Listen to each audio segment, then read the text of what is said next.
Alright everybody, welcome back. It's King Flub here with Over the Hill Gaming. Uh, if I sound a little nasally, I apologize. I got a bloody nose right before recording this video, so I have Kleenex shoved up my nose, and it makes me sound like I have a cold or something, but I do not. I'm in good health. So anyway, we're here doing some Diablo 4 beta, playing the Necromancer, and it has been a blast. Um, Leveling up, was running a bunch of minions, skeletons, all that good stuff. And then I decided to try to switch to a bone build, which I'm going to show you guys here. We'll go through the skills first. So using bone splinters, only 3 ranks in this. And we went with the acolyte bone splinters enhanced, and then 5 points into the bone spear, super strong.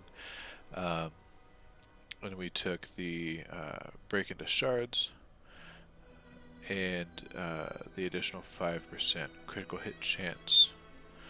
And then when it crits, it fires 2 additional bone shards upon being destroyed. So getting a bunch of bone shards hitting stuff behind, which is super good for mob clear. Over in the, what is each core? Okay, basic core. And the corpse macabre skills. Just a few points here in the bone prism. We're using this to keep our essence up, so we're taking the enhanced gain 15 essence plus an additional 5 per enemy trapped. So you get a couple enemies in there, you're getting your essence filled back up real quick. And then also the fortified, the dreadful bone prison, gonna help us stay alive a little bit better.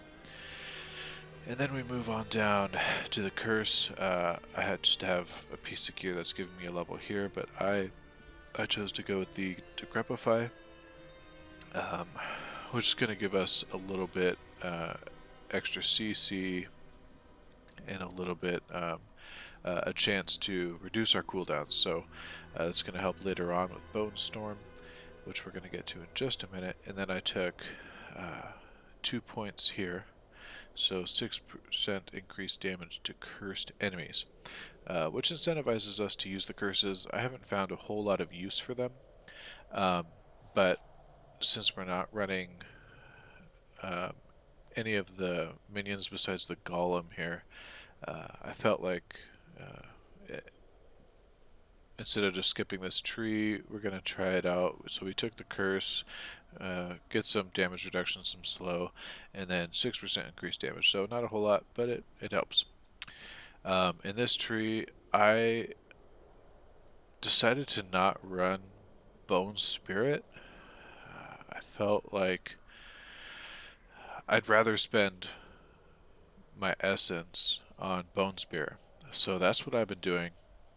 And I took just a few points here to get us down to the ultimate abilities. So some increased critical strike chance, and every 100 essence it will reduce our cooldowns of the bone skills, which is going to help us keep that bone storm going as much as possible, and also bone prisms to keep our essence up.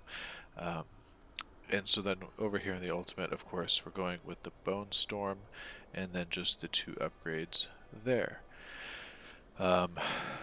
So I've been playing with this build for an hour or 2 now, and it's a lot of fun. The downside, of course, is and we'll go over the Book of the Dead, but I'm not running any minions.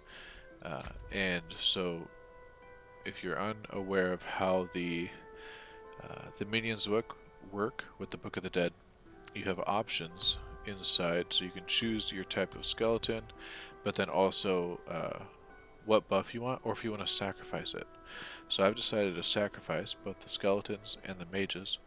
So sacrificing the skeletons gives us, for the skirmishers, 5% extra crit chance, which is huge because our bone skills are getting a lot of extra crit here.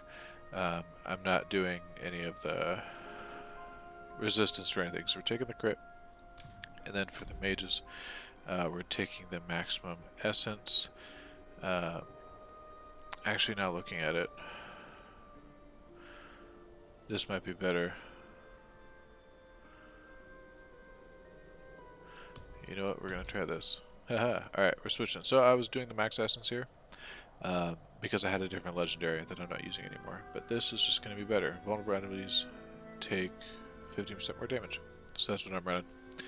And then the golem. We are keeping the golem. Obviously can't use the blood or iron, so we're just sticking with the bone, and I went with the 10% maximum life increase. I'm not running any thorns, so we don't get any increase there. But I don't need the corpses that this sheds. So, and I wanted to keep the golem. I think it's fun. And I don't need the attack speed here, and I'll show you guys why. So, got all our abilities here. And if we go back, so I decided to do kind of a crit attack speed build.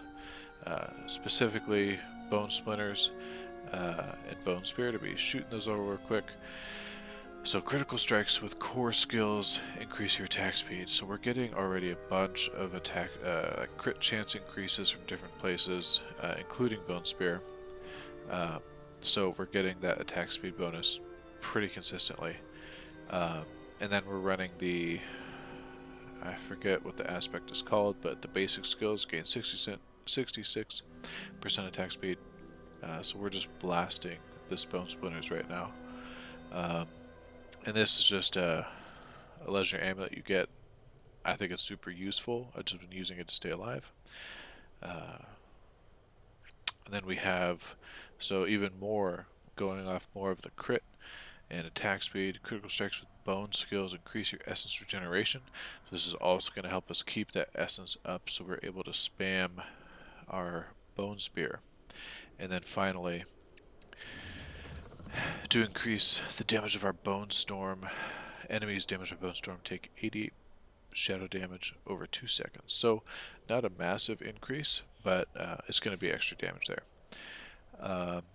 So yeah, I think that is just about it. Looking to do maybe a blood build later on, but there's a lot of different builds you guys can do. We'll be doing some more guides on that fairly soon, but yeah, right now this is the bone necro that I'm having a lot of fun with. Deviates a little bit from like what I feel most people are just running the minion version, which is really cool and really safe, but gets a little boring. So yep, alright, thanks guys, see you in the next one.